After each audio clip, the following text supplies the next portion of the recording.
नमस्कार, आप देख रहे हैं न्यूज वन इंडिया। मैं हूं आपके साथ कीर्ति बिंदल। यूपी उपचुनाव के लिए कल होगी मतदान।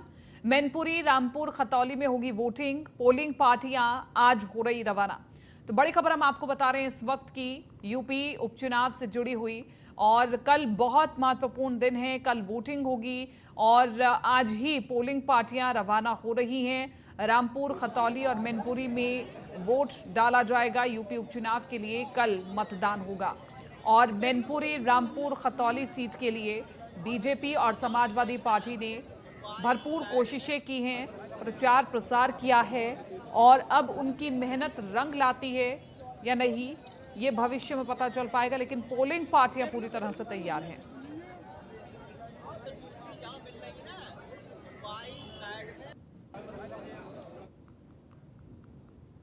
गुजरात विधानसभा चुनाव के दूसरे और अंतिम चरण के लिए 5 दिसंबर को वोटिंग होनी और इसी बीच प्रधानमंत्री नरेंद्र मोदी गांधीनगर में अपनी मां हीराबेन मोदी के आवास पर पहुंचे हैं।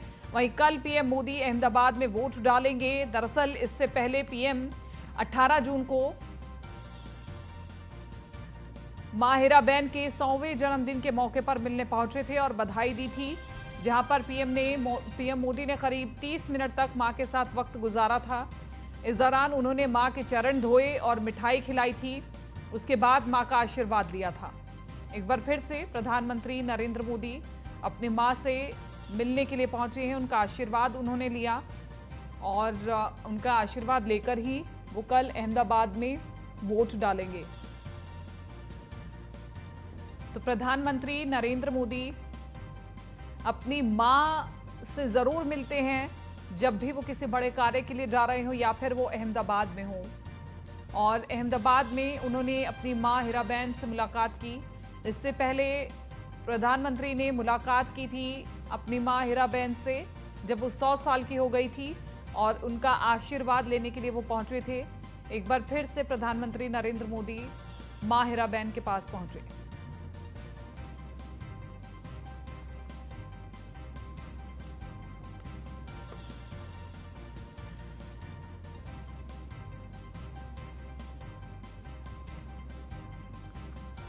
दिल्ली से अगली बड़ी खबर, कांग्रेस स्टीयरिंग कमेटी की बैठक और कांग्रेस अध्यक्ष मल्लिकार्जुन खड़गे की अध्यक्षता में बैठक में सोनिया गांधी, अशोक गहलोत, भूपेश बघेल समेत पार्टी के कई बड़े नेता मौजूद रहे। कांग्रेस अध्यक्ष मल्लिकार्जुन खड़गे ने सभी नेताओं को संबोधित किया। कमेटी की बैठक में खड़गे ने नेताओं से रिपोर्ट मांगी है। कई अहम मुद्दों पर खड़गे ने अपनी बात भी रखी है। नफरत के खिलाफ लड़ना ही हमारा कर्तव्य है। देश के विकास और तरक्की पर हमला कर रही सरकार भारत जोड़ो यात्रा राष्ट्रीय जन आंदोलन बन चुकी है और इसी तरह हमें आगे बढ़ते जाना है। कई मुद्दों को लेकर के इस बैठक में अपनी बातें सभी की ओर से रखी गई। नफरत के खिलाफ लड़ना ही हमारा कर्तव्य है। देश के विकास और तरक्की पर हमला कर रही है सरकार, ये मल्लिकार्जुन खड़गे ने कहा। पीयूष तिवारी बने हुए फोन लाइन पर ज्यादा जानकारी के साथ। पीयूष, इस बैठक का क्या मकसद था और क्या कुछ इस बैठक में चर्चा हुई? देखिए, अगर हम बात करें तो आज कांग्रेस पार्टी की जो स्टीयरिंग कमेटी की बैठक है वो हुई है। जो कांग्रेस पार्टी की पूर्व अध्यक्षा हैं सोनिया गांधी, उनकी अध्यक्षता में कहीं ना कहीं ये बैठक हुई है। इस दौरान तमाम वरिष्ठ नेता मौजूद रहे, जिसमें कांग्रेस पार्टी के राष्ट्रीय अध्यक्ष मल्लिकार्जुन खड़गे की भी मौजूद रहे। उनकी अध्यक्षता में बैठक हुई और सोनिया गांधी मौजूद रही। सबसे बड़ी बात है कि जो शीतकालीन सत्र शुरू होने वाला है, इसको देखते हुए ये बैठक काफी अहम मानी जाती है, क्योंकि कांग्रेस की तरफ से क्या कुछ रणनीति बनाई जाएगी जब शीतकालीन सत्र चलेगा, तो किन किन मुद्दों पर सरकार को घेरना है और क्या क्या मुद्दे विपक्ष के पास हैं, खासतौर पे कांग्रेस पार्टी के पास है। इन सब तमाम विषयों को लेकर आज स्टीयरिंग कमेटी में चर्चा हुई है और ये बैठक करीब 2-3 घंटे तक चली थी, जिसमें हरीश रावत की बात करें या अजय माकन की बात करें, ऐसे तमाम अभिषेक मनु सिंघवी और भूपेश बघेल जैसे तमाम बड़े जो दिग्गज चेहरे थे वो कहीं ना कहीं इस बैठक में मौजूद थे। और जिस तरीके से कई अहम मुद्दे हैं, चाहे डीजल पेट्रोल के बढ़ते हुए दाम की बात करें, महंगाई की बात करें, या सबसे बड़ी बात है कि जो हाल ही में एम्स से डाटा जो चोरी हुआ था, जिस तरीके से आरोप लगे थे और तमाम तरीके की रिकवरी अभी तक नहीं हो पाई है, उसको लेकर कहीं ना कहीं कांग्रेस पार्टी इसको मुद्दा बनाने वाली है। लेकिन सूत्र बताते हैं कि कांग्रेस पार्टी ने इस बात तय किया है कि अगर सरकार हर मुद्दे पर जवाब देगी तो कांग्रेस पार्टी किसी भी तरीके से बाधा नहीं डालेगी और किसी भी तरीके से प्रदर्शन नहीं किया जाएगा। अगर सरकार इन मुद्दों पर चर्चा करने के लिए तैयार नहीं होती है सदन में, तो निश्चित तौर पे विपक्ष प्रदर्शन भी कर सकता है। क्योंकि पिछले 2 सत्रों की बात करें तो आप देखिए किस तरीके से किसानों के मुद्दे को लेकर चर्चाएं हुई। इसके अलावा ईडी के दुरुपयोग को लेकर विरोध प्रदर्शन हुआ और पिछली बार पेगासस को लेकर भी चर्चा हुआ था। तो ऐसे में आज जो स्टीयरिंग कमेटी की बैठक हुई है, इन सब तमाम विषयों को लेकर कहीं ना कहीं चर्चा हुई है। ठीक है पीयूष, शुक्रिया तमाम इस जानकारी के लिए और बातचीत के लिए। बहुत महत्वपूर्ण ये बैठक रही और बैठक में तमाम बड़े चेहरे मौजूद रहे और ये बैठक 2024 के चुनावों को लेकर के भी बहुत खास। अभी कांग्रेस को मजबूत बनाना है और इसी के लिए ये बैठकें शुरू हो रही।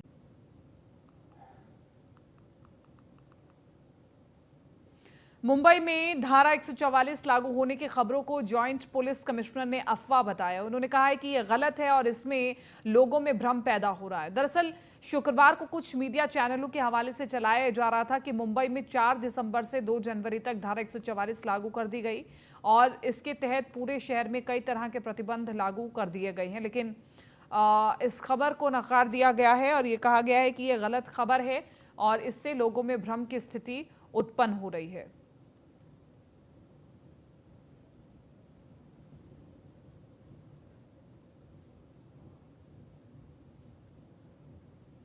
नवी मुंबई में खसरा मरीजों की संख्या लगातार बढ़ती जा रही है, जिसके बाद खसरा मरीजों की संख्या 11 तक पहुंच गई है।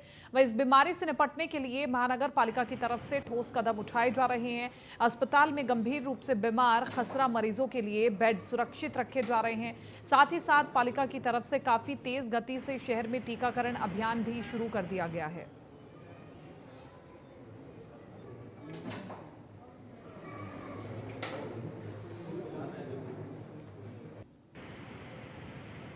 तो नवी मुंबई से खबर हम आपको बता रहे हैं, जहां पर अब 11 हो चुकी है खसरा मरीजों की संख्या। विभाग ने टीकाकरण अभियान में तेजी लाई है ताकि इस ग्राफ को और गिराया जा सके।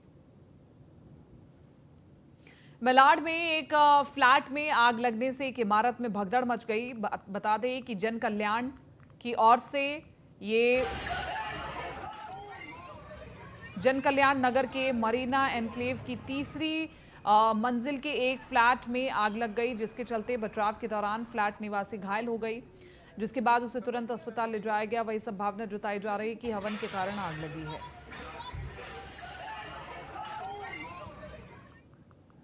हरियाणा के किडवाली में गांव में दिव्यांग जोगिंदर सिंह नामक व्यक्ति की 2 लोगों ने गोली मारकर हत्या कर दी। हत्या का कारण जमीन का पुराना विवाद बताया जा रहा है। मृतक ने करीब 6 महीने पहले ही दिल्ली के जैतपुर से फरीदाबाद के गांव किडवाली के परिवार के साथ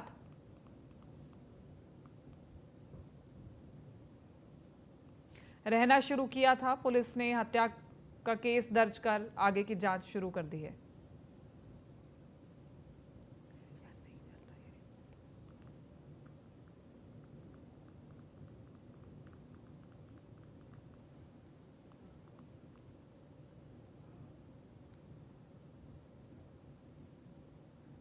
कैथल के जुलानी खेड़ा के सरपंच नरेंद्र कुमार को शपथ ग्रहण के बाद बीडीपीओ कार्यालय से शनिवार को पुलिस ने गिरफ्तार कर लिया।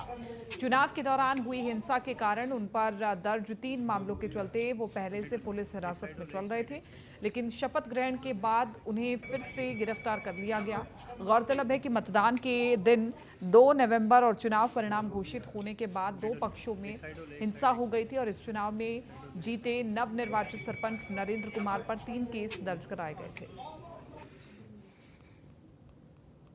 इस प्रेस वार्ता का विषय ये है कि एक जुलानी खेड़ा में 20/11/2022 को एक झगड़ा होता है, जो चुनावी रंजिश को रखते हुए जो चुनाव में जीतने वाला सरपंच है नरेंद्र जुलानी खेड़ा का, और उसका जो उसके खिलाफ इलेक्शन लड़ा था जसमेर उर्फ बबली ने, इन दोनों पक्षों में चुनावी रंजिश को रखते हुए एक दूसरे पर ईंट पत्थरों से पथराव होता है। इससे पहले 19 दोनों पक्षों के 19 व्यक्तियों को, आरोपियों को अरेस्ट कर लिया था। और आज जैसा कि आपको विदित है कि आज सरपंचों को शपथ लेनी थी।